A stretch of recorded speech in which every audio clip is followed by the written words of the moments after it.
Rekan-rekan semuanya, Ustaz mau visi pendidikan dan mungkin juga wali santri.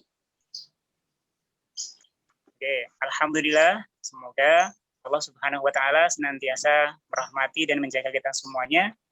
Baik, selanjutnya salawat dan salam semoga senantiasa tercurahkan kepada Rasulullah Muhammad sallallahu alaihi wasallam beserta keluarga, sahabat dan umat beliau yang istiqomah, dan senantiasa kita memohon kepada Allah agar kita diberikan kemahan untuk mengikuti risalah Rasulullah Muhammad sallallahu alaihi wasallam hingga akhir hayat kita nanti, sehingga Allah memasukkan kita ke dalam jannahnya bersama dengan beliau sallallahu alaihi wasallam.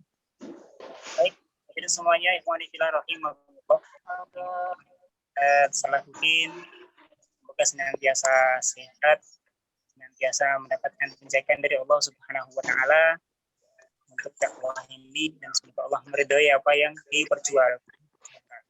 Baik, untuk kesempatan hari ini saya yang bertugas sebagai MC mewakili dari kampus TPQ, salah satu bidang dari Yayasan Teknik Solo Raya.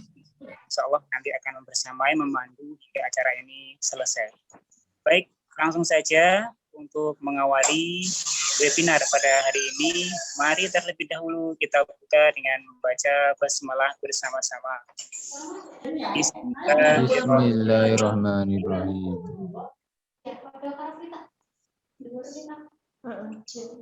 Baik, kemudian berikutnya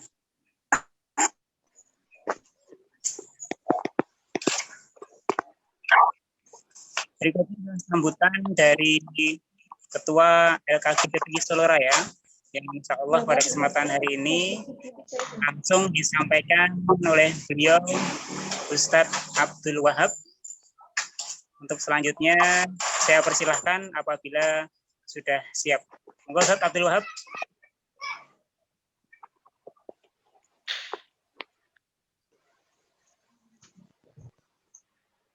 Bismillahirrahmanirrahim. Assalamualaikum warahmatullahi wabarakatuh. Untuk teman-teman semuanya, untuk sahabat TPQ maupun peserta dimanapun Anda berada. Jadi nanti di sini untuk kampus TPQ-nya kita akan membahas tentang cara mencetak seorang anak sejak balita atau sejak dini untuk bisa menghafal Al-Quran. Yang mana kita akan menghadirkan Ustaz Salahuddin, karena beliau adalah aktivis dan seorang penulis yang sudah fenomenal ya bukunya tentang balita pun bisa menghafal Al-Quran. Beliau kita hadirkan di sini untuk memberikan keilmuan, pengalaman beliau, dan berbagi ilmu untuk teman-teman semuanya supaya Bapak Ibu semuanya atau para guru TPQ semuanya bisa mempunyai ilmu gimana caranya mendidik seorang anak sejak dini untuk bisa menghafal Al-Quran. Seperti itu. Dan kami mewakili dari teman-teman LKG TPQ, mohon maaf ketika banyak kekurangan dari kami maupun yang lainnya. Nanti harapannya ketika nanti setelah dipaparkan materi oleh beliau Ustaz Salahuddin, nanti harapannya namanya teman-teman mempunyai pertanyaan atau pengalaman kesulitan ketika sudah mengamalkan kepada putra-putrinya atau kepada santri TPQ-nya, nanti bisa ditanyakan sama Ustaz Salahuddin yang sudah mempunyai pengalaman di bidang itu. Mungkin dari saya cukup itu untuk memberikan pembukaan di sini. Untuk waktu saya kembalikan kepada Mas Rito selaku MC. Seperti itu. Siap, jazakumullah khairan katsiran kepada Ustadz Wahab yang telah memberikan sambutannya pada kesempatan hari ini. Dan berikutnya, insya Allah kita akan langsung memasuki inti dari webinar pada siang hari ini.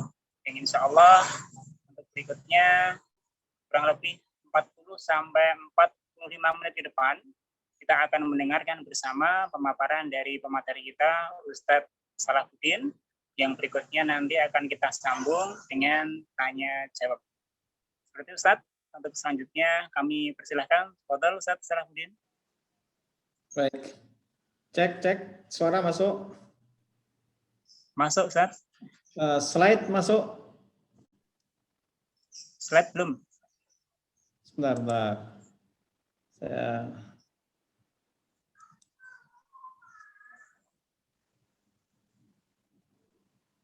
masuk.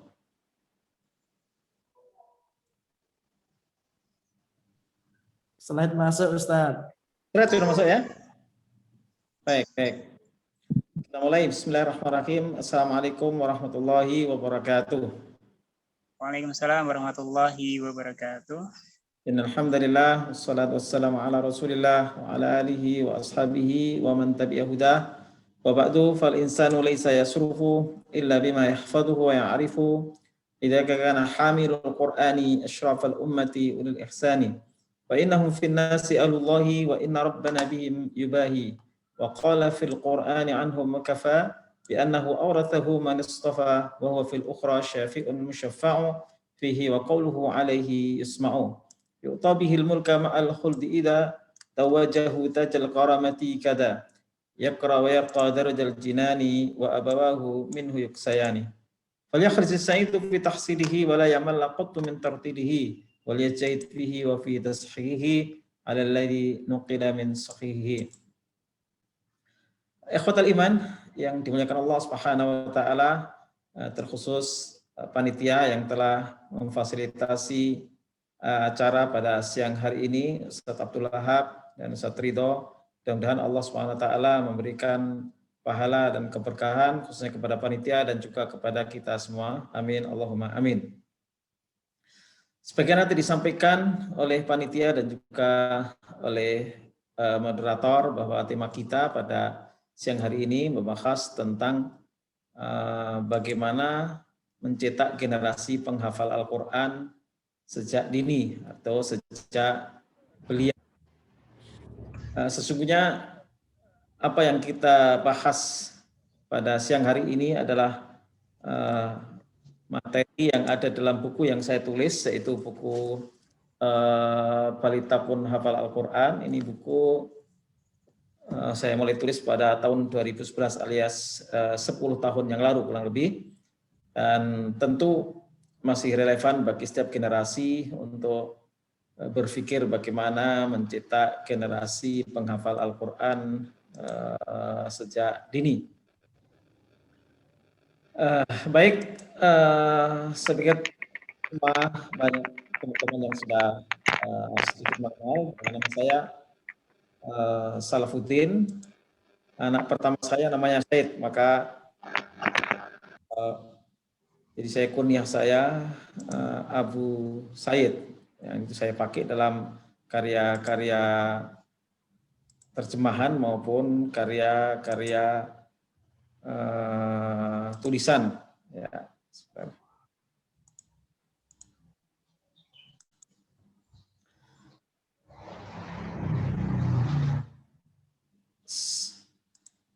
baik.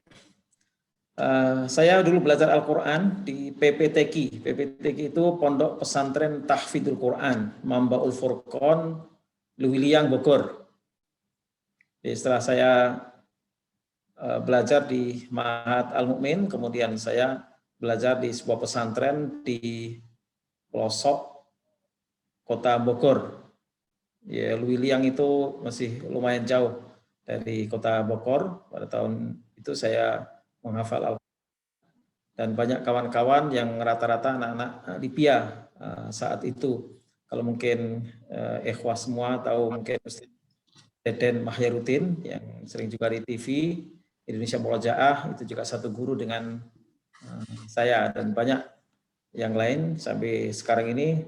Pesantren tahfidz yang sebenarnya adalah tradisional, pelajarnya dari berbagai penjuru Nusantara.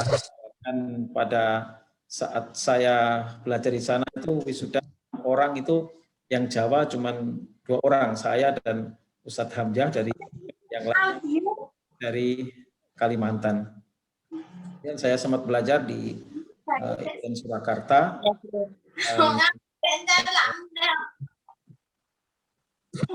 Ada suara saya mute dulu ini ya. Mohon tolong di mute saja biar nanti nggak terganggu yang lain.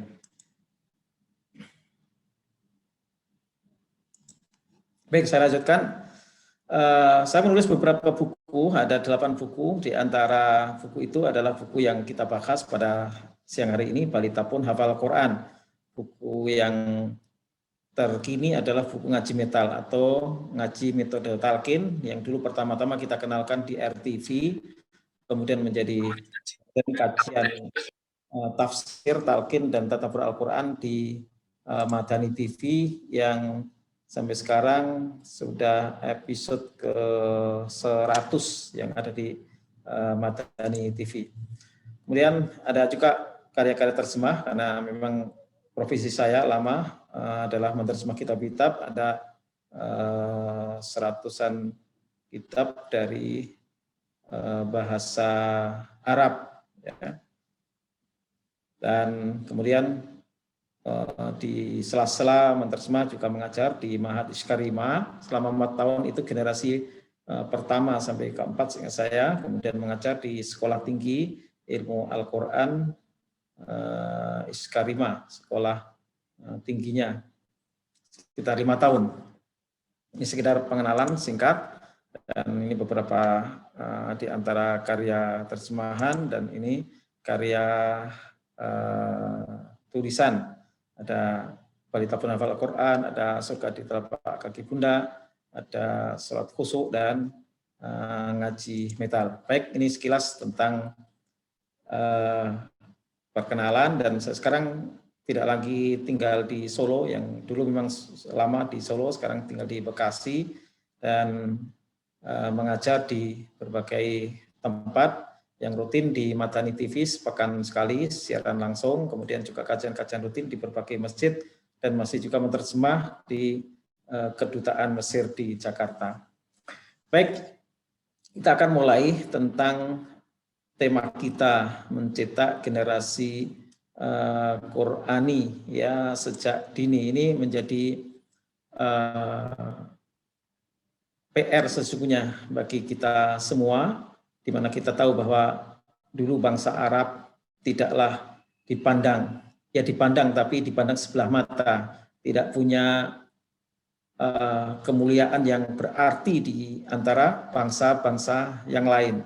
Namun setelah Allah SWT memberikan kitab yang mulia, kitab inilah yang menjadikan mereka tinggi setinggi-tingginya, menjadi bangsa yang paling mulia, menjadi bangsa yang disegani, karena Allah Subhanahu wa taala memberikan kitab yang mulia. Jadi yang menjadikan umat manusia ini adalah kitab yang mulia, yaitu Al-Qur'anul Karim.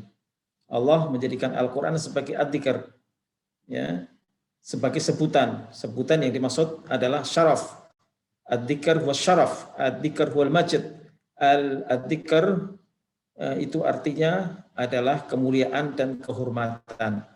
Laqad anzalna ilaikum kitaban fihi dzikrukum. Kami telah menurunkan kitab, disitulah, di dalam kitab itulah terletak kemuliaan kalian, letak sebutan kalian. Dan kita kenal bahwa Rasulullah SAW itulah pencetak generasi Qur'ani, yang oleh Said Qutb dalam Ma'alim fi Thariq, itu beliau di bagian awal membahas tentang Jail Qur'ani Farid, generasi Qur'ani yang unik, yaitu generasi yang dibentuk, dicetak, dan dibimbing dengan bimbingan Al-Quran melalui seorang nabi yang mendapatkan wahyu Al-Quran, yaitu oleh Rasulullah SAW. Mereka itu adalah generasi para sahabat, binaan langsung Rasulullah SAW sebagai generasi terbaik, dan tidak akan ada generasi yang lebih baik dari generasi Rasulullah. Rasulullah mengatakan, khairu yalunahum, sebaik-baik generasi adalah generasiku, baru generasi berikutnya dan berikutnya lagi. Nah, itulah yang disebut dengan generasi yang unik, generasi yang dicetak dengan sibgoh, dengan celupan Al-Quranul Karim. Nah, dalam perjalanan waktu kita perhatikan selama 15 abad sejak risalah akhir ini diturunkan Allah Subhanahu wa taala ke muka bumi ini, maka kita lihat dinamika umat Islam ya sepanjang 15 abad ini dapat kita pelajari kapan mereka mengalami puncak keemasannya, puncak kemuliaannya, dan kapan mengalami kemunduran hingga keruntuhan kekuasaan atau kekhilafahan umat Islam. Kalau kita tilik, kemuliaan dan kejayaan umat Islam itu adalah ketika mereka betul-betul menjunjung tinggi Al-Quran Karim, ketika betul-betul komitmen dan konsisten terhadap ajaran agamanya dan memperjuangkannya.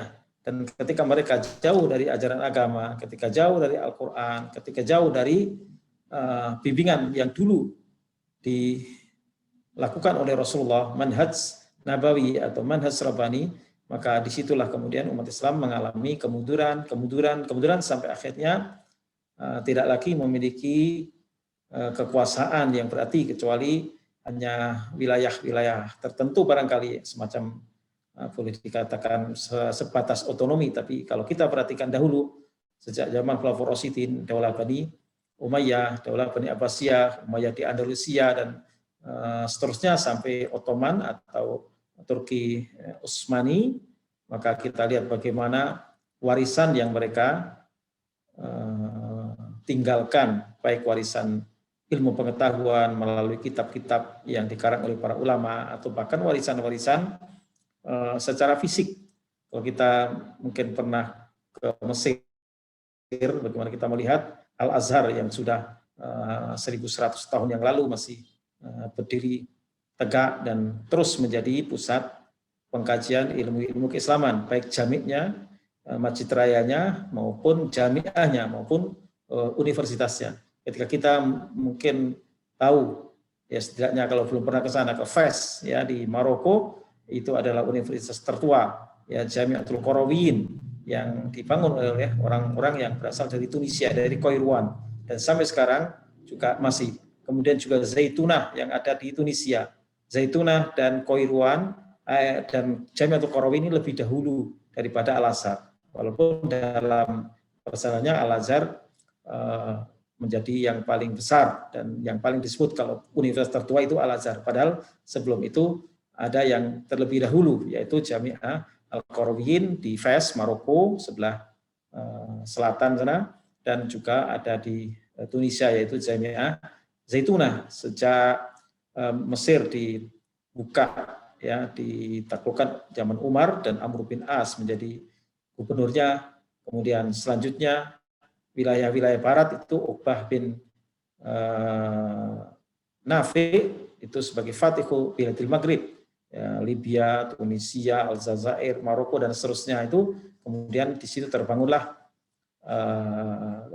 penyebaran dakwah Islam, dan Al-Quran menjadi kitab yang betul-betul dinomorsatukan. Namun dalam perjalanannya ketika umat Islam jauh dari Al-Quran, jauh dari bimbingan agama ini, maka akan mengalami kemunduran, dan bahkan sebagian mengalami keruntuhan dan kehancuran, seperti umat Islam yang di Andalusia, 8 abad lebih, 850 tahun mereka berkuasa dan berjaya, bahasa yang dipakai juga bahasa Arab, namun akhirnya habis sehabis-habisnya, tinggal tersisa riwayat dan sejarahnya atau beberapa peninggalan fisiknya seperti Al-Hamra atau Al-Hambra dan seterusnya. Kita kenal kota-kota seperti Granada, Cordova, Sevilla, dan seterusnya. Itu adalah kota-kota Islam yang kalau kita lihat dalam sejarah para ulama itu nisbahnya al-Ishbili, itu berarti dari Isbilia. Ada dari Asy-Syatibi, itu berarti Jatifa. Imam Asy-Syatibi, Sahibul Ittisam, dan Imam Syatibi sebagai Ustadzul Ilmi Qiraat, yang makamnya ada di Mesir, pernah saya kunjungi sekitar 5-6 tahun yang lalu. Ini adalah orang-orang dari Andalusia, atau yang paling populer mungkin Imam Al-Qurtubi, Cordova. Ya, ini adalah seorang mufassir besar dan seorang alim, seorang faqih dalam mazhab Maliki, atau Ibnu Hazm Al-Andalusi, orang Andalusia, sebutan Spanyol sekarang. Baik, mengapa kita penting untuk berbicara tentang tahfidzul Quran? Karena persoalan yang dihadapi umat ini adalah krisis keulamaan yang tentu saja menuntut kaderasi untuk mencetak ulama pewaris Nabi.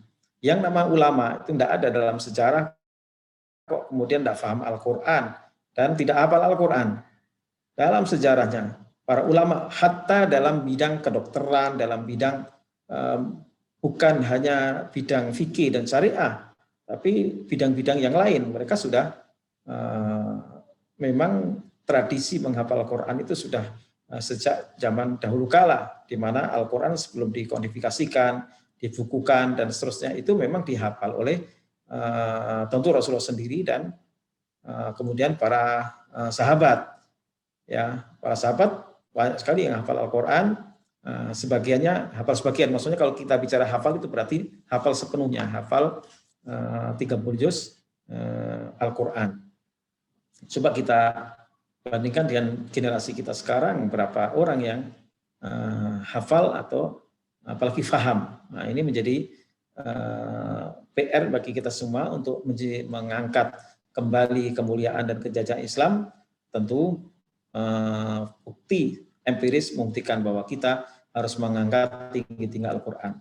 Tentu tidak bisa sehari, 2 hari, setahun, 2 tahun, bahkan mungkin puluhan tahun pun belum tentu berhasil. Mungkin nanti anak cucu kita atau cicit kita yang akan kembali meraih kemuliaan bagi umat ini. Tapi kita punya andil di dalam menyiapkan diri, menyiapkan para kader ulama yang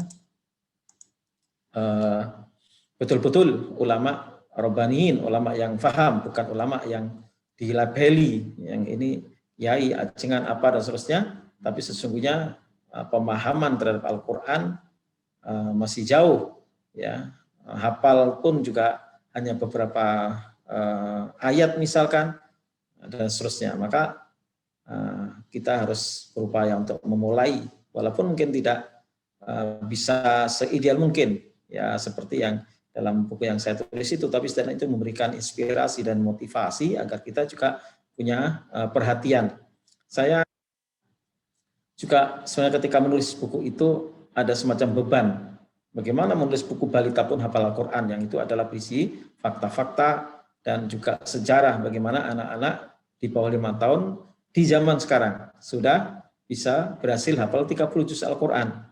Kalau ulama-ulama dahulu, lebih banyak lagi. Dalam saya kitab-kitab klasik, misalkan ada kisah di mana di zaman Khalifah Al-Ma'mun, anak 4 tahun dihadapkan ke Khalifah, dicek hafalannya, betul-betul 4 tahun ini hafal 30 juz Al-Quran. Ya kadang masih nangis, masih minta makanan, mungkin kalau sekarang minta permen, minta ciki, tapi ketika diminta untuk membaca Al-Quran 30 juz itu dapat dihafal dengan baik. Nah, saya ketika membaca riwayat hidup para ulama, Imam Syafi'i dan ulama-ulama yang lain, akhirnya penasaran apakah orang-orang di zaman sekarang ini ada.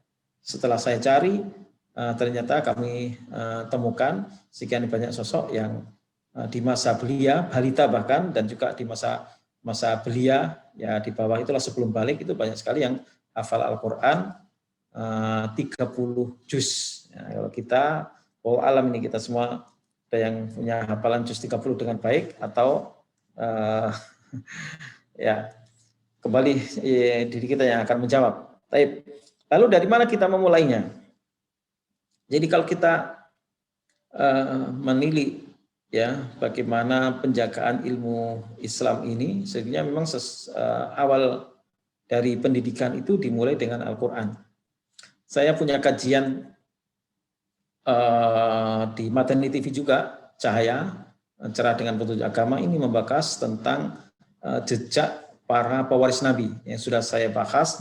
Ada imam 4 madhab, Imam Hanafi, Imam Maliki, Imam Syafi'i, Imam Hambali, dan juga Ashabus Kutub As-Sittah, mulai dari Imam Bukhari, Imam Muslim, Imam Nasai, Imam Tirmidzi, Imam Ibnu Abbud, Imam Tirmidzi, dan Ibnu Majah. Masing-masing dari mereka ada yang 2 sampai 3 episode, ada juga cukup 1 episode. Semuanya ini sudah hafal Al-Quran sejak belia. Bahkan sebelum balik pun sudah bukan hanya menghafal Al-Quran, tapi menghafal hadis-hadis Nabi. Sehingga sampai ratusan ribu hadis yang dihafalkan.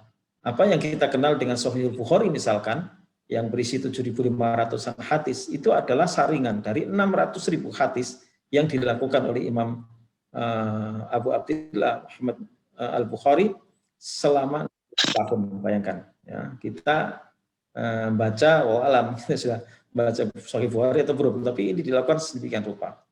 Baik, jadi dari mana kita memulainya? Memang Al-Quran itu adalah sumber pokok dinul Islam. Maka kalau kita berbicara tentang agama, ya kita mulai dengan sumber yang mendasar, yaitu Al-Quran Karim. Kami kutipkan, ada dalam layar, itu kutipan dari kitab Al-Majmu' Syarhul Muhadzab, karangan Abu Zakaria Muhyiddin bin Yahya bin Syaraf An-Nawawi, Imam Nawawi yang kita kenal.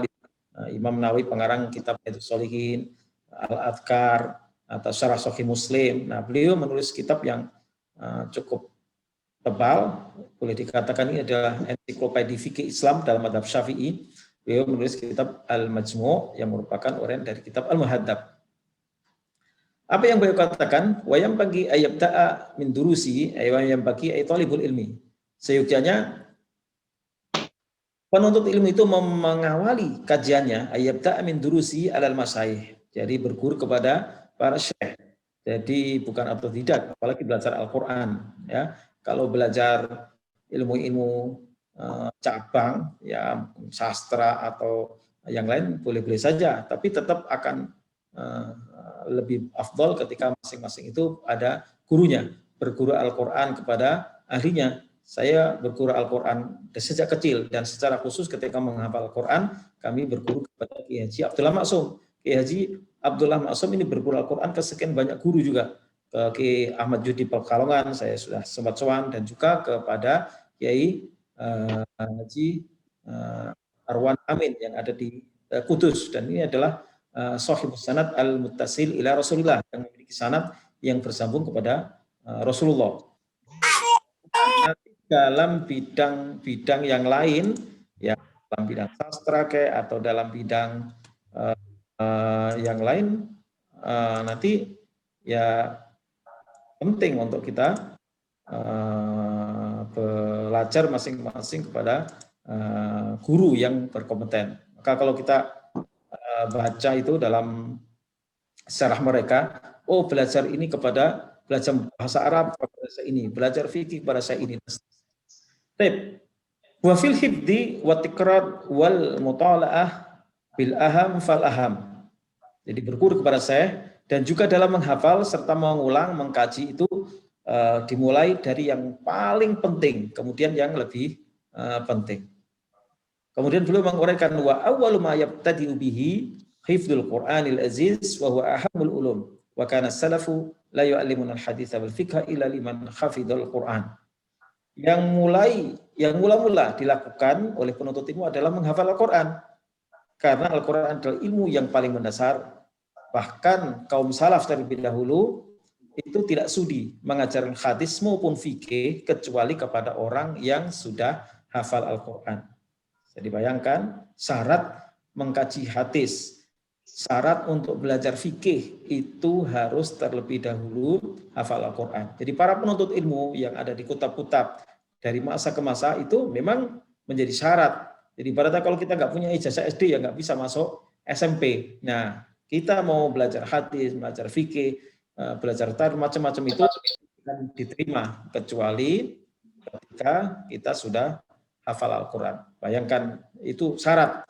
Dan itu masih banyak dipakai di Al-Azhar sendiri di Mesir. Bagi orang Mesir itu syarat masuk Al-Azhar juga disyaratkan hafal Quran untuk jurusan agama. Berbeda kalau mengambil kedokteran atau mengambil ilmu yang lain. Nah, berbeda kalau dari Indonesia. Kalau dari Indonesia dapat dispensasi, artinya tidak harus hafal Al-Quran. Tapi bagi yang orang Mesir sendiri harus hafal Quran. Jadi Al-Quran itu bukan tujuan akhir, tapi justru adalah permulaan, merupakan syarat untuk menyiapkan kader-kader para calon pewaris Nabi, para calon ulama. Lalu apa yang perlu kita siapkan? Yang kita siapkan adalah menyiapkan lembaga pendidikan yang berbasis hafalan Quran. Ini bisa melalui rumah Quran, bisa Ma'had Tahfidzul Quran, bisa juga sekolah-sekolah formal yang di situ ada program intensif tahfidzul Quran. Atau bahkan kalau ingin meraih yang seideal mungkin, memang bahkan dididik sendiri, artinya dididik karena homeschooling, tapi homeschoolingnya tahfidzul Quran. Ini yang rata-rata berhasil mencetak anak-anak belia hafal Al-Quran itu memang dididik oleh kedua orang tuanya sendiri atau dititipkan kepada seorang guru, seorang muhafidz yang memang fokus ya dalam mencetak para penghafal Quran. Seperti dalam layar itu pengalaman kami di Mesir, di Rommel. Jadi ada sebuah daerah yang sekitar 1,5 jam lah dari Kairo, pelosok lah sebenarnya, Diso, gitu kan.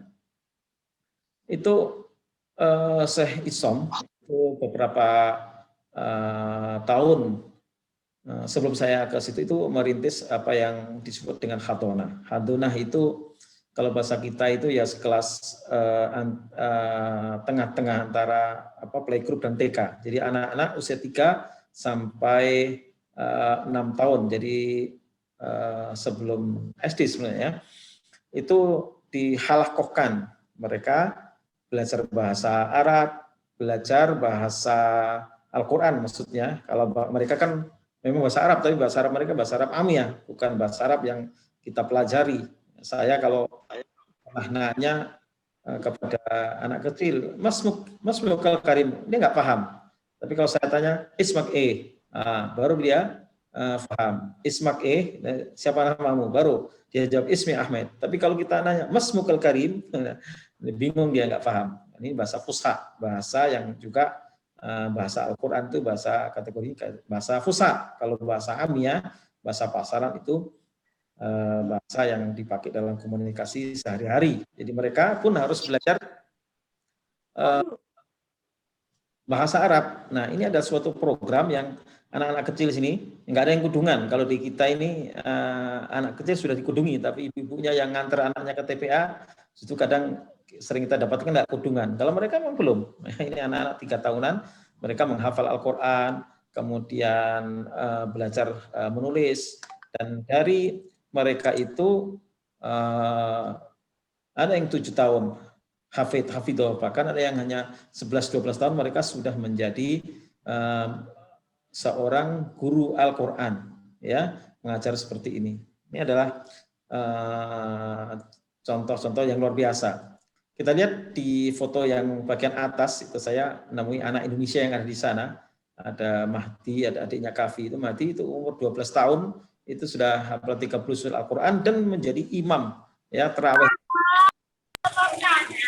Juga adiknya, ini anak Jakarta, dan orang tua orang mampulah, tapi dia rela anaknya tinggal di kampung yang terpencil pelosok itu demi meraih cita-cita mereka untuk bisa menjadi seorang hafidz Al-Quran, dan berhasil itu di usia yang belia. Katakanlah ya kelas 6 SD itu hafal 30 juz Al-Quran dan dilanjutkan dengan ngapal Sahih Bukhari. Nah, ini luar biasa. Kanan kiri saya itu juga ada anak-anak yang dewasa itu ada Mas Yudi itu dulu mahasiswa Al-Azhar, dan ada yang lain, ada Ustadz Bukhari, ada ini pada menghafal Al-Quran juga. Mereka di sela-sela kuliah mereka menghafal Al-Quran ke kampung ini yang kemudian dikenal dengan kampung Arabul Quran. Jadi kalau tahun 75-an di Kediri itu sebuah kampung namanya Pare, itu mulai dirintis khusus bahasa Inggris, dan kita kenal sekarang ini Pare adalah kampung Inggris. Orang dari seluruh pelosok Nusantara, bahkan ada di Thailand, dari mana belajar bahasa Inggris ke Pare.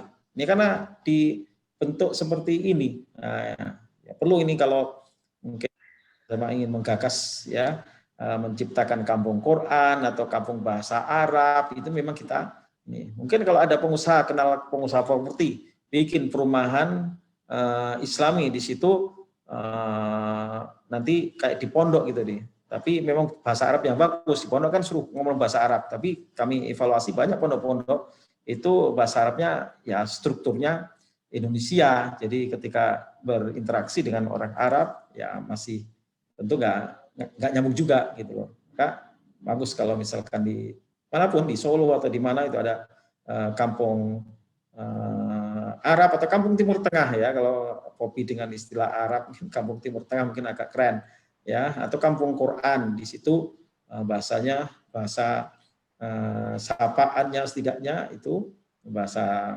Arab, dan juga program tahfidz masing keluarga itu musolanya atau masjidnya di situ ada. Ini salah satu PR bagi kita.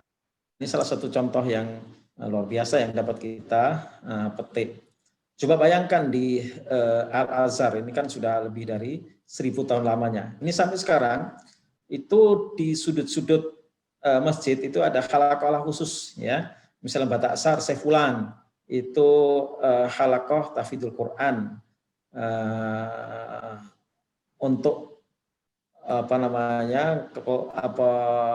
anak tingkat SMA misalkan, ada yang tingkat perkuliahan dan seterusnya. Saya sekian sendiri ya. Ini luar biasa, dan ini sudah berlangsung 1000 tahun lebih menghafal itu. Jadi sudah menjadi tradisi yang sangat lama. Mungkin di antara kita ya mungkin sebagian zaman kita sekarang ini mulai ada gencar tahfidzul Quran, tapi ketika kami tahun 90-an menghafal Quran itu masih sangat jarang. Di Solo sendiri ya belum kita temukan. Iskarima saya dari awal ngajar itu kan tahun 2000-an ya. Saya di 90-an itu masih sesuatu yang nggak banyak dilirik ya. Kalau kami yang latar belakang tradisional, saya dari Jepara, banyak memang di kampung yang udah terbiasa menghafal Al-Quran itu. Sampai juga menghafal kitab-kitab seperti Sema Alfiyah. Biasanya diawali MTS itu menghafal Alfiyah, nanti kalau sudah selesai di MTS itu mungkin kelas 2, kelas 3 menghafal Al-Quran, Aliyah itu udah selesai. Biasanya begitu. Seperti halnya ini juga di Kairo.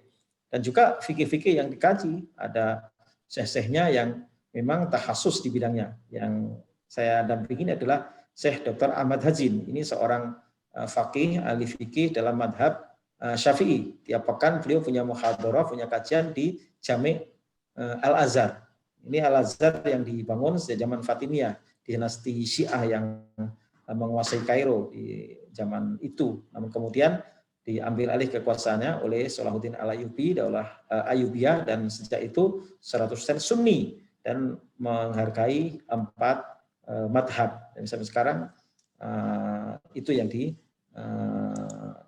terapkan di Mesir. Ini menjadi pelajaran bagi kita.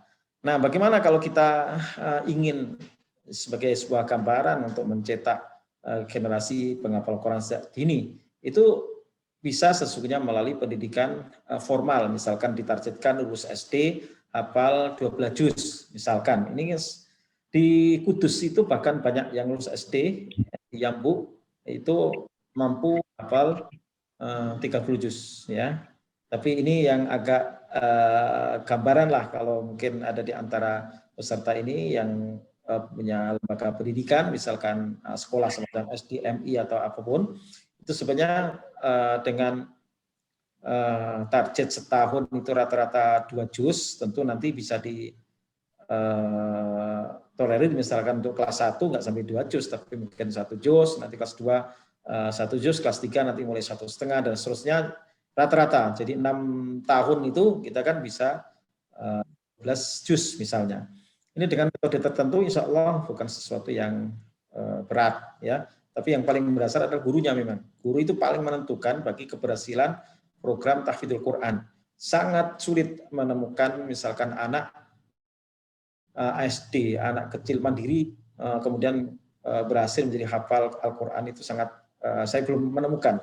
Mesti peran orang tua atau peran guru yang diserai oleh orang tua khusus untuk mendidik anaknya. Seperti tadi yang saya contohkan di Mesir itu, Mahdi tadi yang 12 tahun hafal Quran itu juga ada pembimbingnya dari Indonesia.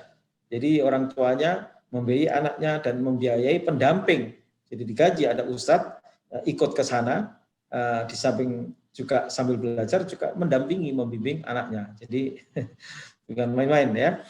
Kemudian misalkan di SMP dilanjutkan sekitar 8 juz lah katakanlah, sehingga lulus SMP bisa sudah mencapai 20 juz.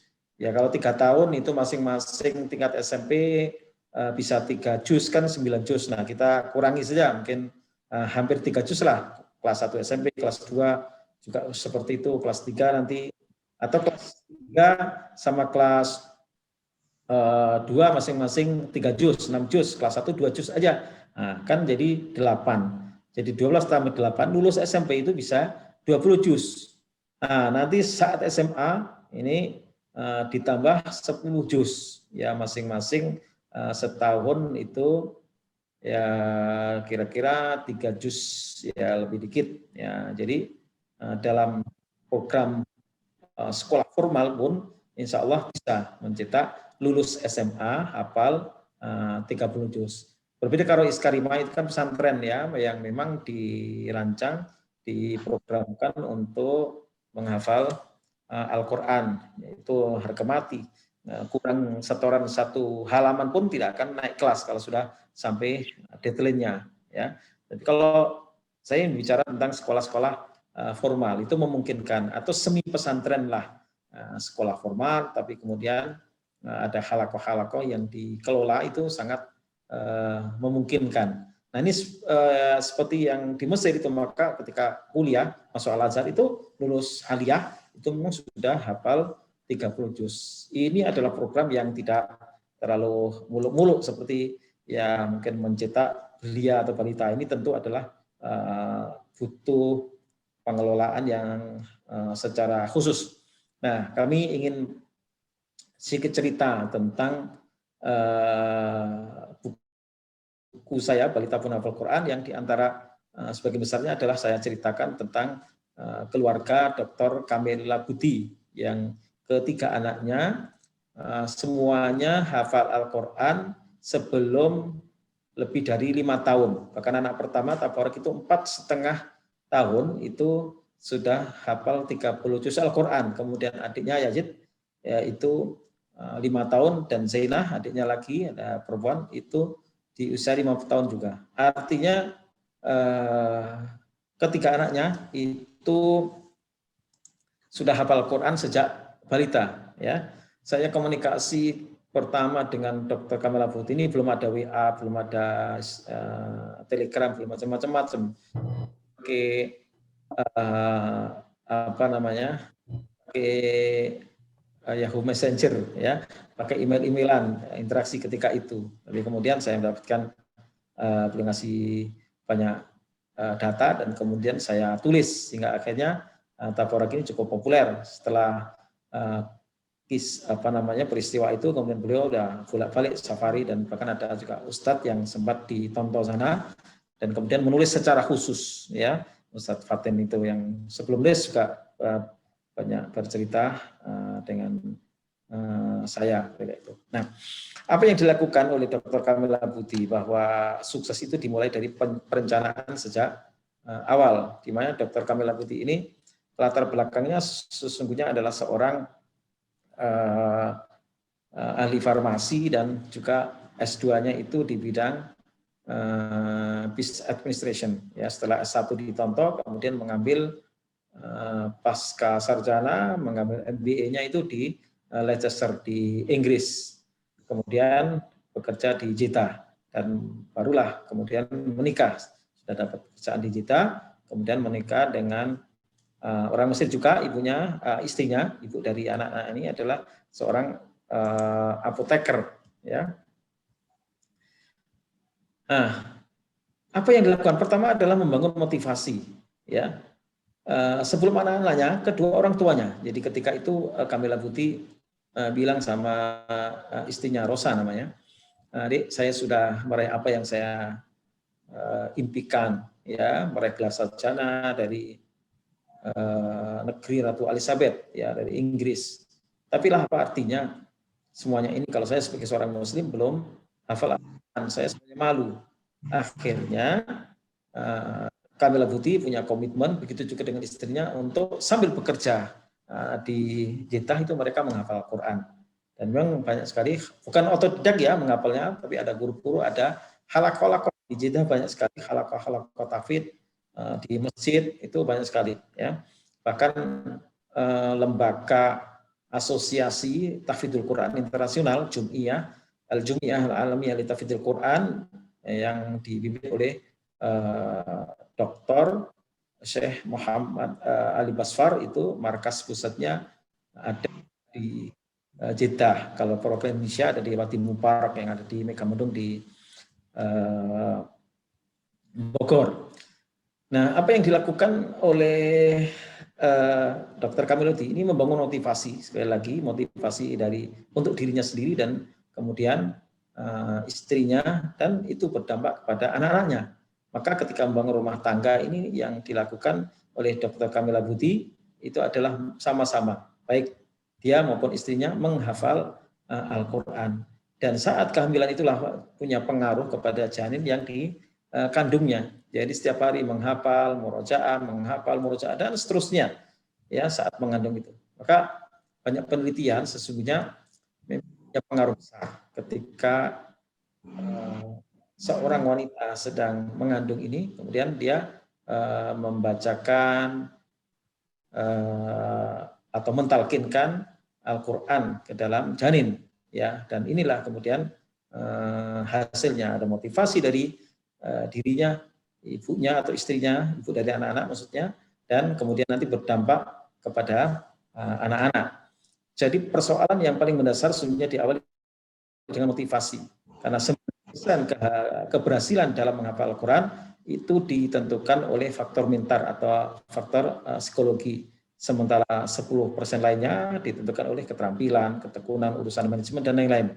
Ini saya kutip di buku yang pernah saya bedah, terbitan Aqwam, itu kajiannya ada di YouTube, Dr. Masdi Ubaid, ya, Tis'a Asrar li Hifdzil Quran, itu ada.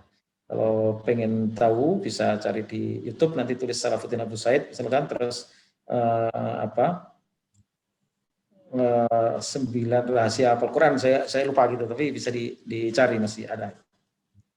Jadi membangun motivasi, anak-anak ini diberi motivasi. Ini adalah Yazid, kemudian yang tengah itu Zainah, ini semuanya adalah hafidh-hafidhoh, anak-anak masih sangat belia.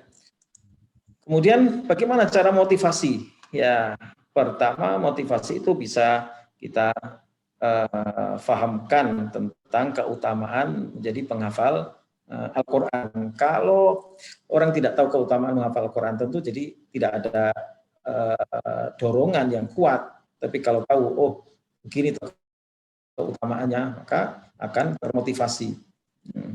Orang itu akan merasa ringan melakukan sesuatu kalau senang dulu. Tapi kalau belum senang, oh berat itu kalau kita mau melakukan sesuatu yang kita tidak sukai terlebih dahulu. Tapi kalau sudah suka, itu belajar sesuatu itu menjadi cepat sekali. Saya suka bahasa Arab dan alhamdulillah saya merasa nyaman, enjoy, dan terus belajar. Sehingga profesi saya adalah menerjemah, walaupun sesungguhnya pendidikan akademik saya tidak di bidang itu, ya. Saya S1 itu ngambil sastra Inggris dan di S2 saya ambil master pendidikan. Tapi yang urusan bahasa Arab nggak ada. Tapi karena saya tekuni, saya pelajari ketika masih di Mahat menjadi santri pun sudah menerjemah. Jadi caranya dengan memberikan motivasi. Banyak dalil-dalil yang menunjukkan keutamaan menghafal Al-Quran. Misalkan hadis-hadis yang diantaranya khairukum man ta'allama al-Quran wa 'allamah, hadis Bukhari. Ini bisa kita buka dalam buku-buku tentang keutamaan menghafal Al-Quran. Di buku saya juga ada bab khusus di Balita Pun Hafal Al-Quran, atau di buku Ngaji Metal juga saya bicarakan kembali dengan ringkas. Sebaik-baik kalian adalah orang yang belajar Al-Quran dan mengajarkannya.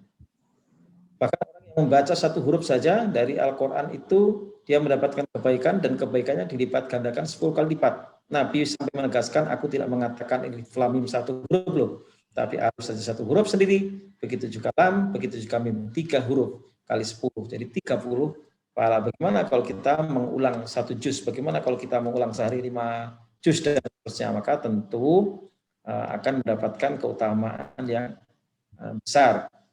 Hadis yang lain di mana Allah Subhanahu wa taala menilai manusia yang hafal Quran sebagai bagian keluarganya. Nabi mengatakan, innalillahi ahlina minnas, Allah punya keluarga, maksudnya hamba-hamba yang dekat dari kalangan manusia. Siapa itu ya Rasulullah? Maka Rasulullah jawab, ahlul Quran, ahlullah wa khassatuhu. Jadi ahli Quran, orang yang hafal Al-Quran adalah keluarga Allah dan hamba-hamba spesialnya. Misalkan, ini masih banyak lagi hadis-hadis Nabi yang bisa disampaikan kepada anak-anak dengan cara tentu sesuai dengan usia masing-masing. Itu akan memberikan motivasi nanti bagaimana suka memiliki tempat yang tinggi dan seterusnya. Jadi intinya bahwa motivasi itu akan melahirkan cinta, ya. Kalau cinta nanti akan melahirkan tekad, ya, kemudian akan melahirkan mujahadah, dan barulah kemudian terakhir istiqomah. Kalau baru motivasi saja, hanya motivasi itu harus dikonkretkan, benar-benar melahirkan cinta. Cinta juga harus dikonkretkan lagi dalam buah tekad, artinya sudah melakukan action, ya. Kemudian dalam melakukan action itu menghafal, misalnya itu sungguh-sungguh. Setelah sungguh-sungguh baru istiqomah. Ini kunci keberhasilan. Jadi itu pertama motivasi. Yang kedua, fokus dan disiplin. Jadi kadang penyakit kita itu semangat, maaf ini ada istilah yang kurang agak saru ya, anget tahi ayam gitu kan. Nggak tahu siapa yang merasakan angetnya itu, tapi artinya saat angetnya itu artinya kan sebentar sudah nggak anget lagi gitu. Ibaratnya telur itu baru keluar itu anget. Kalau ini saya tahu, ya kan, ketika memelihara ayam itu. Tapi itu kan sebentar saja, habis itu juga udah nggak anget lagi telurnya, misalkan. Permi, ya kan. Artinya fokus dan kemudian disiplin. Jadi jangan kemudian pengen hari ini terus besok sudah tak lagi fokus lagi, ya sudah berganti keinginan yang lain. Maka keinginan, cita-cita hanya tinggal cita-cita saja, harapan tinggal harapan saja. Sudah ada wassalam, nggak jadi akhirnya. Biasanya kalau orang baru membaca atau mendengarkan tausiah tentang motivasi menghafal, semangat, tapi besok sudah ada kegiatan lain, akhirnya lupa. Maka diperlukan fokus dan kita harus disiplin, ya, dalam mewujudkan apa yang kita cita-citakan. Kemudian juga ada apresiasi, ya, ini yang dilakukan oleh Dr. Kamila Buti. Setiap hari mempersiapkan hadiah kepada anak-anaknya. Jadi kalau dapat menyelesaikan target, ya, misalkan hari ini menghafal 1/4 juz. Kalau dapat target maka hadiahnya A. Ya, nanti kalau melebihi target maka ada bonusnya. Ya, ada hadiah A, B, C misalkan, ya, ada hadiah yang paling tinggi. Nah, tapi kalau target tadi 1/4, kemudian kok bisa menghafal setengah misalkan, maka itu ada double-nya, dan itu akan memotivasi anak. Walaupun mungkin sesuai dengan apa yang memungkinkan bagi kita, tapi sekecil apapun hadiah, apresiasi, reward itu kepada anak sangat berarti, dan itu akan maju.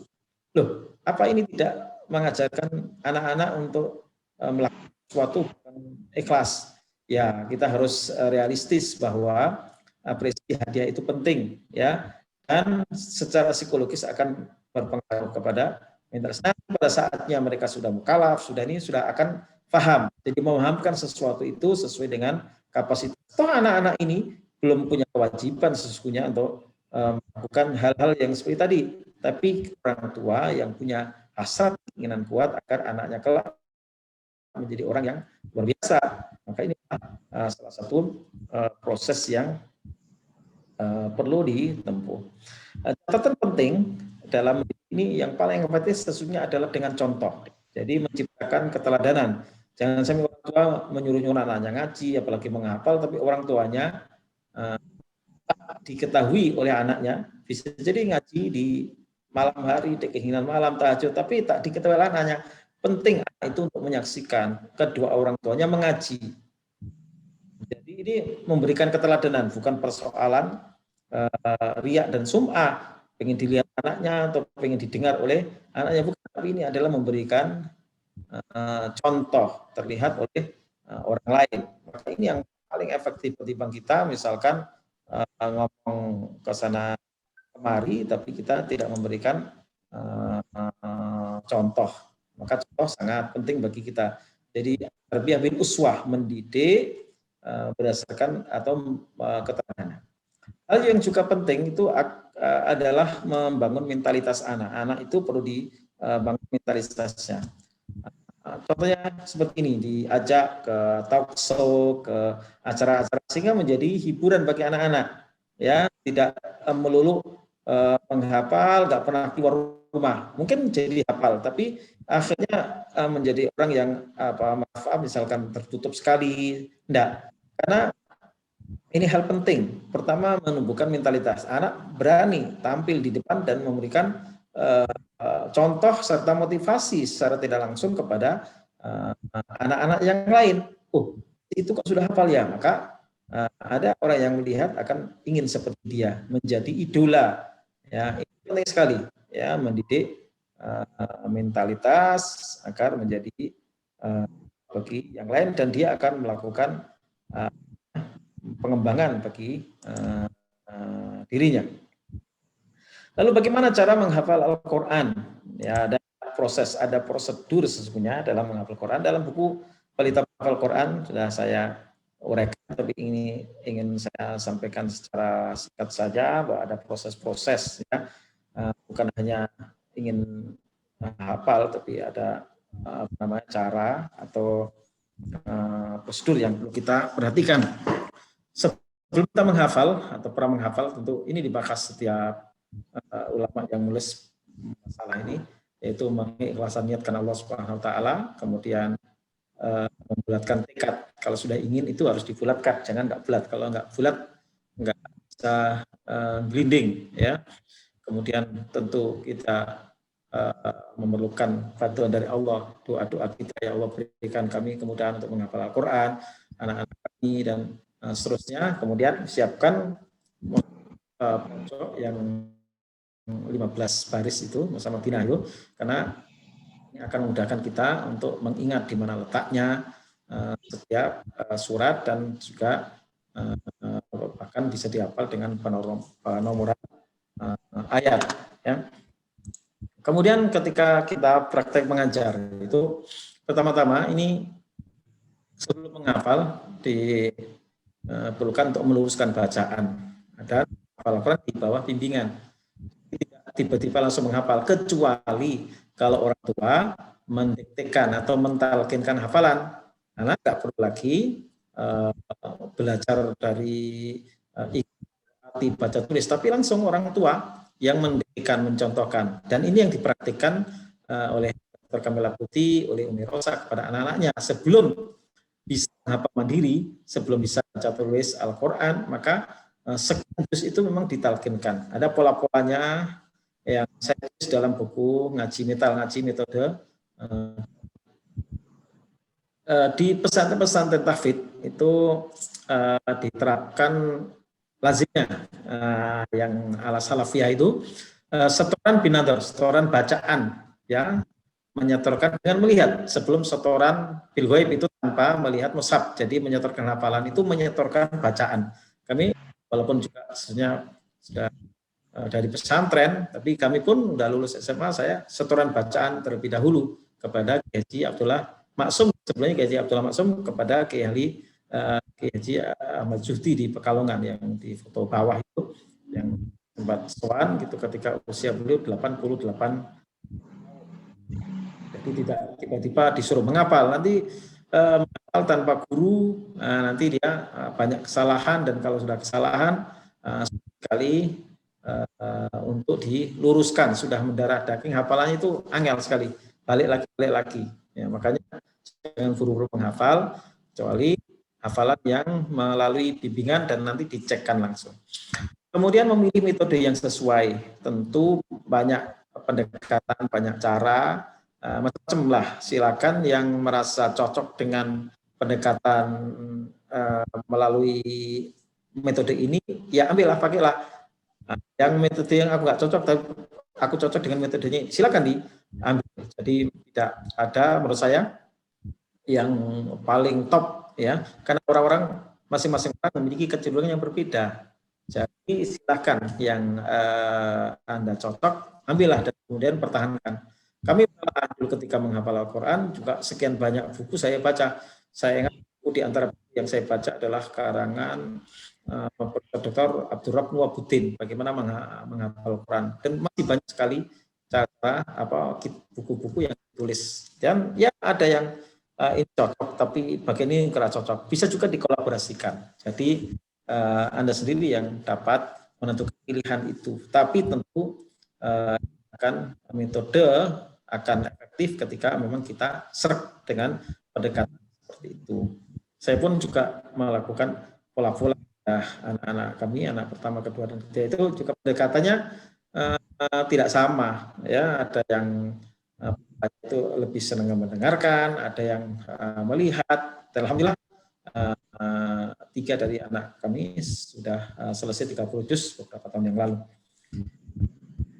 usia SMA. Kemudian menghafal dengan penuh kecintaan, konsentrasi, dan pemahaman. Ya, kalau menghafal tadi ada motivasi cinta itu sulit, nggak hafal-hafal. Itu bukan hanya berlaku untuk Al-Quran, kita menghafal syair, menghafal macam-macam, bahkan mungkin orang menghafal lagu. Ada orang yang hafal lagu itu ratus, mungkin bisa jadi sampai ribuan. Kayaknya nggak hafal juga satupun. Indonesia Raya juga kadang masih kadang ini, ya. Kemudian konsentrasi dan pemahaman. Ya, pemahaman ini akan sangat membantu. Apa yang kita hafal, kalau kita paham maknanya, artinya, maksudnya, maka akan menancap. Tapi kalau kita tidak tahu apa yang kita ucapkan, ya itu gampang terlupakan.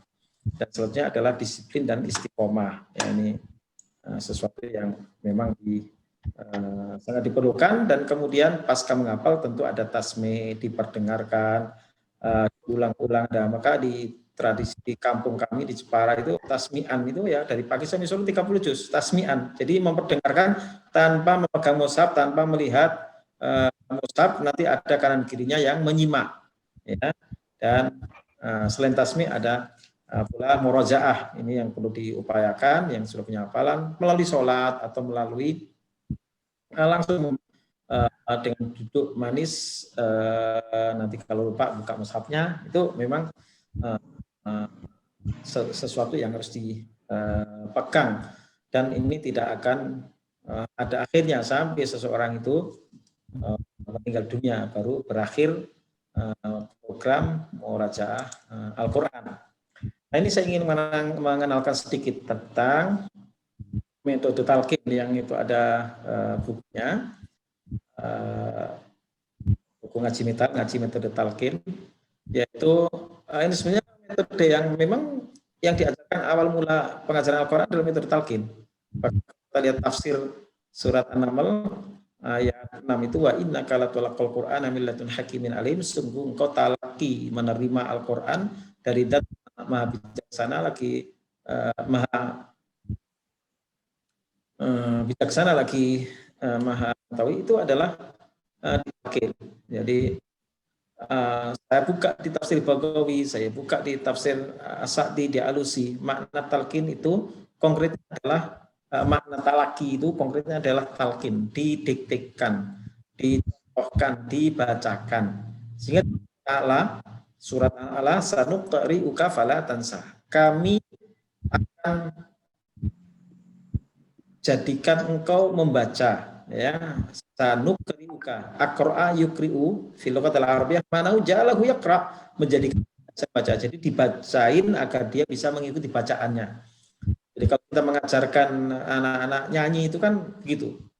Nah, kita mungkin masyarakat dengan cicak-cicak di dinding atau topiku ada 5 itu kan, kok topiku sih balonku, ya kalau topi saya pudar, itu semua ditalkinkan. Itu namanya talkin, karena kita membacakan, mencontohkan nyanyian-nyanyian itu kepada anak-anak kita, dan kemudian anak nikmati, dan kemudian tanpa sadar akhirnya hafalah lagu cicak-cicak di dinding, hafalah lagu topi saya pudar atau balonku ada 5 atau apapun. Ya, kita mengganti dengan lagu-lagu atau apa namanya nasid-nasid yang ya, sesuai dengan tujuan kita yang kita inginkan.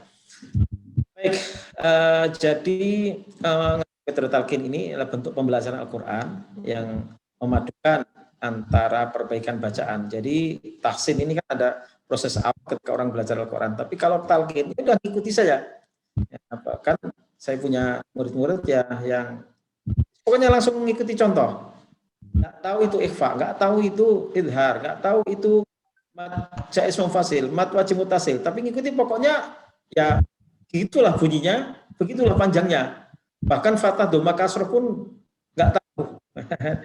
Dan itu ternyata ini yang praktek. Seperti kan saya sholat punya hafalan surat ABCD dan berupaya untuk mengetahui maknanya melalui terjemahan. Ya, kalau anak sudah digunakan ini fathah dhamma kasroh ketika kami dulu belajar, berat sekali.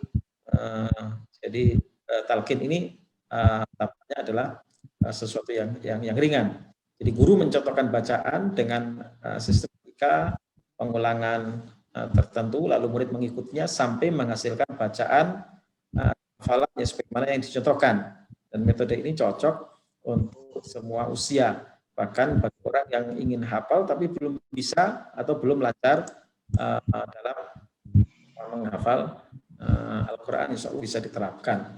Saya berulang kali mengadakan semacam program intensif, ya, program tahfidz dengan metode talqin.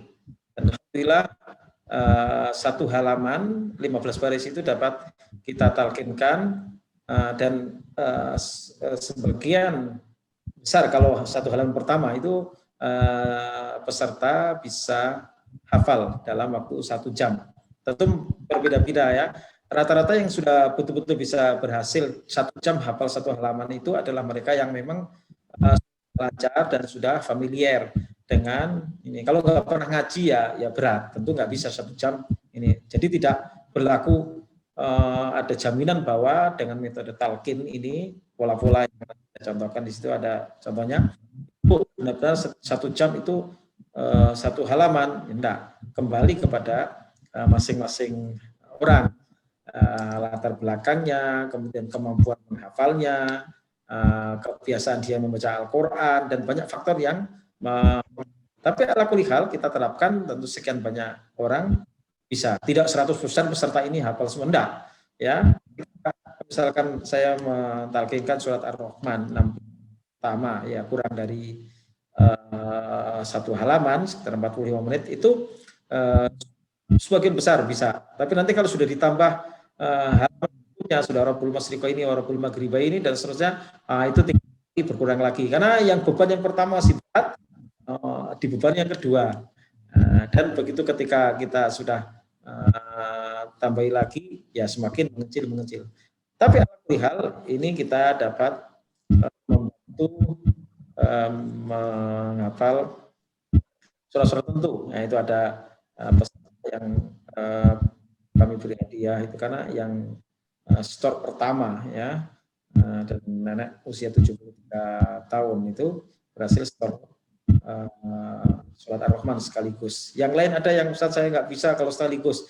Kalau halaman pertama saja atau halaman yang kedua saja atau ditambah masih bisa. Tapi kalau untuk seluruhnya 78 halaman saya berat. Tapi ada beberapa hari kemudian Japri SMS saya, alhamdulillah saya sudah bisa, sudah hafal. Ya, kulli hal contohnya. Baik, sedikit lagi ya. Ini beberapa yang pola yang saya contohkan dalam talqin. Selebihnya nanti kita akan diskusi.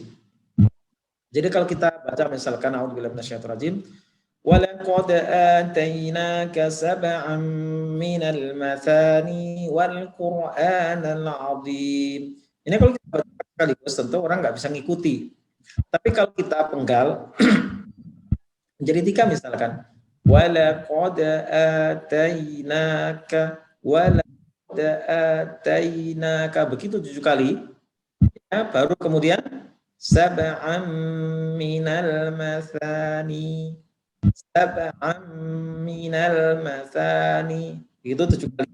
Boleh langsung 2 ini diulang kali lagi. Walaqad atainaka sab'an minal mathani walaqad atainaka sab'an minal masani, atau sekaligus 3 boleh. Wal Qur'anal azim, wal Qur'anal azim ini enggak sampai 7 tentu sudah langsung hafal. Hanya mengingat ini fathah, bukan wal Qur'anu, tapi wal Qur'ana misalkan. Barulah kemudian kita mengulang walaqad, digabung walaqad atainaka sab'an minal mathani wal Qur'anal azim. Ini kami praktekkan, alhamdulillah memberikan atau membantu setidaknya kemudahan bagi mereka yang menghafal Al-Quran. Bisa melalui guru langsung, atau ketika seseorang sudah memang tahsinnya bagus, bisa membuat menghafal sendiri untuk nanti disetorkan dengan pola-pola sepertinya ada di dalam buku ngaji metal atau ngaji metode talqin. Ya, mungkin kalau mau cari bukunya ini bisa di mungkin Tokopedia atau di Bukalapak, diketik aja di. Begitu kira-kira yang bisa kami sampaikan, mudah-mudahan bermanfaat. Kurang lebih mohon maaf. Aku lihat wassalamualaikum warahmatullahi wabarakatuh. Assalamualaikum warahmatullahi wabarakatuh.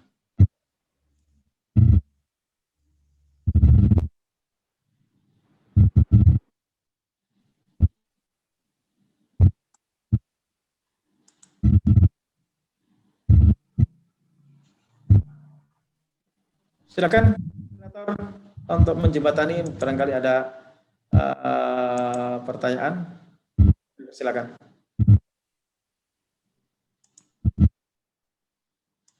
Demikian tadi kita simak bersama pemaparan dari Ustaz Salahuddin, dan insya Allah sudah kita simak bersama dari awal hingga akhirnya. Dan kemudian berikutnya kita buka untuk sesi tanya jawab. Dan monggo dari hadirin semuanya, Ustaz maupun dari orang tua dan siapapun, kalaupun masih ada yang perlu ditanyakan berkenaan tadi yang sudah disampaikan oleh Ustaz Salahuddin, kami persilakan. Bisa langsung pakai suaranya, menyalakan mic-nya, atau mungkin mau ngetik di pesan layar juga bisa. Itu ya. Monggo kami persilakan bagi yang semuanya yang mungkin akan bertanya pada Ustaz Salahuddin, baik berkenaan dengan bagaimana cara mengawali sebuah program tahfidz, proses, metode, maupun mengawal sebuah program tahfidz ini dari awal hingga akhir seperti itu. Karena tadi juga sempat diberikan berkenaan dengan contoh dan kondisi yang ada di beberapa tempat berkenaan dengan program tahfidz Al-Quran. Baik, monggo. Ada yang mau bertanya, kami persilakan.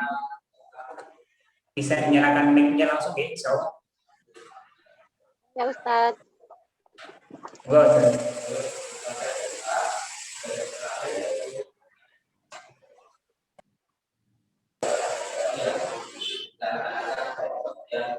Ustaz. Gih, monggo, saya persilakan. Saya. Gih, monggo. Bu Syakina ya, Syakina Haifa, monggo silakan.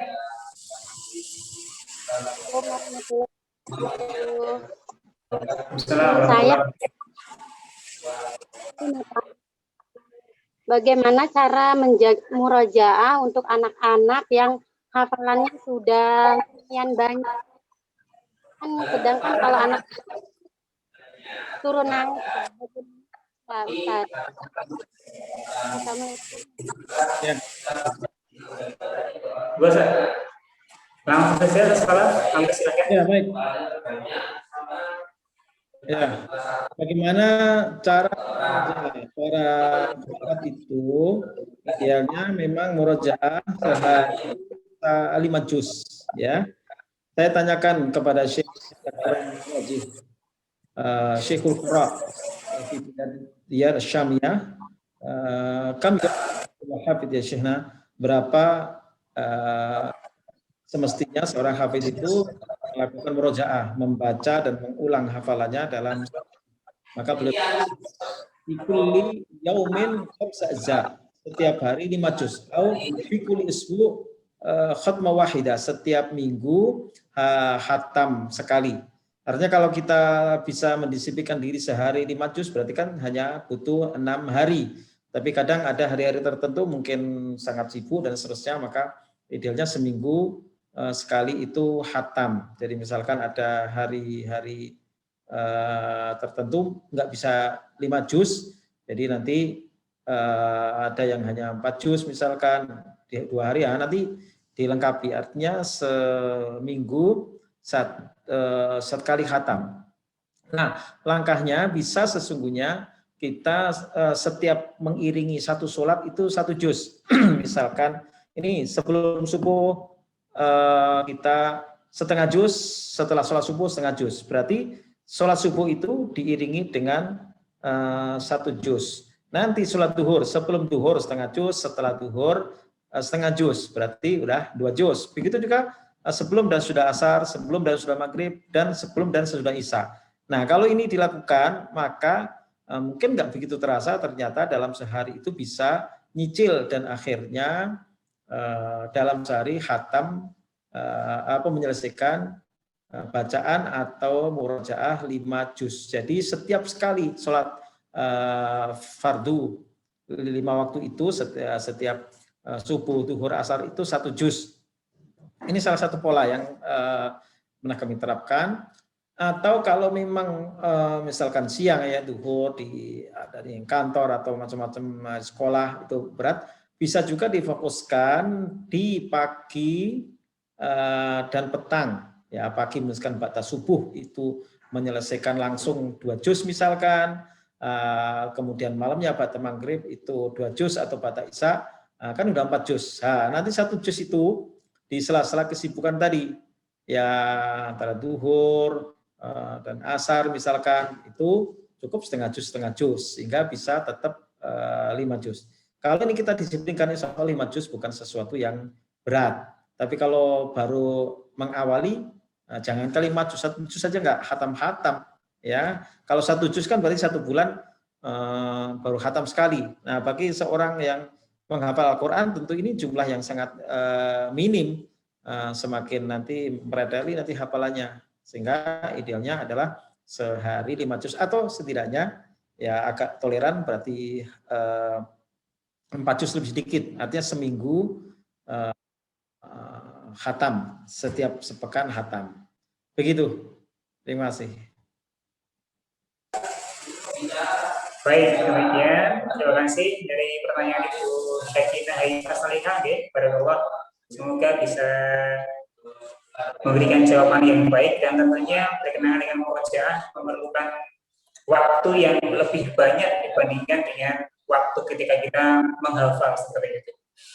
Baik, berikutnya kami persilahkan untuk penanya selanjutnya. Barangkali masih ada yang ingin disampaikan, ada yang bertanya kepada Ustaz Salahuddin, kami persilahkan.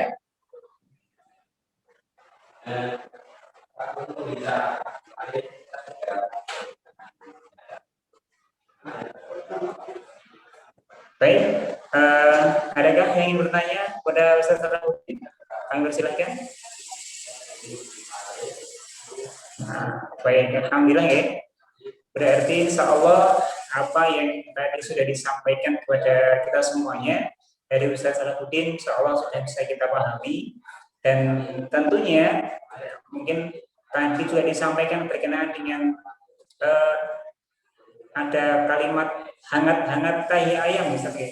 Jadi itu adalah sebuah penyakit yang melanda bagi semua aktivis dakwah maupun juga guru-guru ngaji atau bagi kita semuanya yang hari ini sebagai guru TPA tentunya harus tetap menjaga semangat agar semangat di awal sampai akhir itu tetap terjaga, dan tentunya adalah dengan senantiasa memperbaiki diri, mengupgrade diri agar menjadi guru ataupun juga penghafal Al-Quran yang lebih baik dan lebih baik lagi.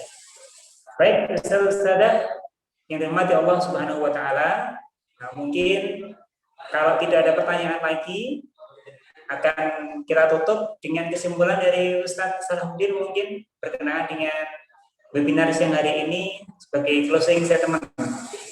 Ustaz Salahuddin. Ya, terima kasih Ustaz Ridho. Jadi